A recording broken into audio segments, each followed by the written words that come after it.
பிரியமானவர்களே, இயேசு கிறிஸ்துவின் இணையற்ற நாமத்தில் உங்களை வாழ்த்துகிறேன். இந்த மன்னாற்றுடைய டெய்லி பாட்காஸ்டை கேட்கிற உங்கள் ஒவ்வொருவரையும் கர்த்தர் ஆசீர்வதிப்பாராக.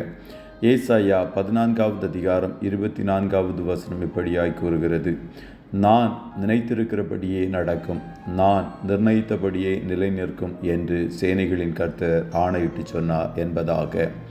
நினைத்ததும் நிர்ணயித்ததும், இன்டெண்டட் அண்ட் பிளான்ட் என்ற தலைப்பின் கீழ் இன்றைய மன்னாவை தியானிக்கப் போகிறோம். நம்முடைய நினைவுகளின் தோற்றத்தை எல்லாம் அறிந்தவர் சொல்லுகிறார், நான் நினைத்திருக்கிறபடியே நடக்கும் என்பதாக. தேவரீர் சகலத்தையும் செய்ய வல்லவர், நீர் செய்ய நினைத்தது தடைபடாது என்பதை அறிந்திருக்கிறேன் என்று யோபு பக்தன் கூறினான். யோபுவின் வாழ்க்கையில் கர்த்தர் 2 மடங்கு ஆசீர்வாதத்தை கொடுக்க வேண்டும் என்று ஏற்கனவே நினைத்திருந்தார். யோபு இழந்த பிள்ளைகள் பொருளாதாரங்களை 2 மடங்கு அதிகமாக தர வேண்டும் என்று ஆண்டவர் நினைத்திருந்தார். கர்த்தர் நினைத்தது போலவே யோபுவின் வாழ்க்கையில் செய்து முடித்தார். உங்களுடைய வாழ்க்கையில் கர்த்தர் கொடுத்திருக்கும் வாக்குத்தத்தங்களை அவர் நினைப்பார். யோசேப்பை சிறைச்சாலையிலிருந்து வெளியே கொண்டு வர பானபாத்திரக்காரன் மறந்தாலும் ஆண்டவர் யோசேப்பின் மேல் நினைவாகவே இருந்தார். உலகத்தில் யார் மறந்தாலும் உங்கள் நினைவாகவே இருக்கும் தேவன் உங்களுக்கு உண்டு.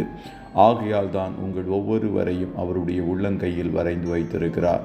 காதலன் காதலின் நினைவாய் இருப்பதை காட்டிலும், பெற்றோர் பிள்ளைகளின் மீது நினைவாய் இருப்பதை பார்க்கிலும் கர்த்தர் உங்கள் நினைவாகவே இருக்கிறார். அவர் உங்கள் வாழ்க்கையில் செய்ய நினைத்தது தடைபடாது.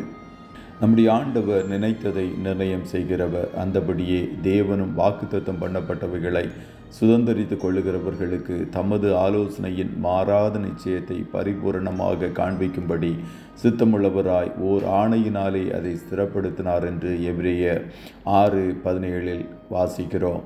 தேவன் தன் வாக்குறுதியை உண்மையென்று நிரூபிக்க விரும்புகிறார்.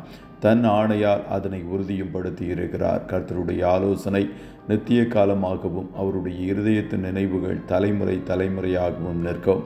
தலைமுறைகள் மாறினாலும் அவர் நினைத்தது நிலை நிற்கும் என்று கர்த்தர் கூறுகிறார்.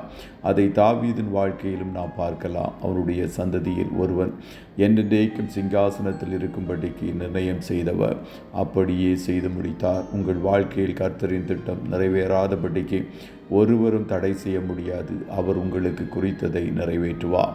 கர்த்ததாமே உங்கள் ஒவ்வொருவரையும் ஆசீர்வதிப்பாராக. ஜெபம் செய்வோமா? நல்ல தகப்பனே, உம்மை நன்றியோடு துதிக்கிறோம்.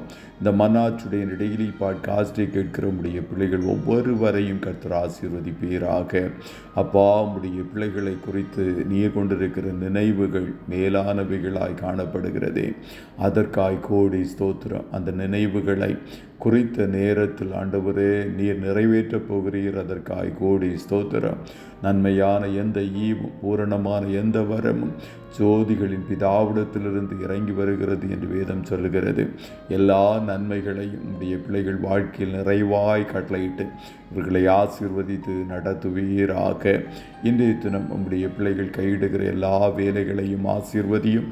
போக்கிலும் வரத்திலும் உடனிரும். கண்மணி போல காத்தருளும்.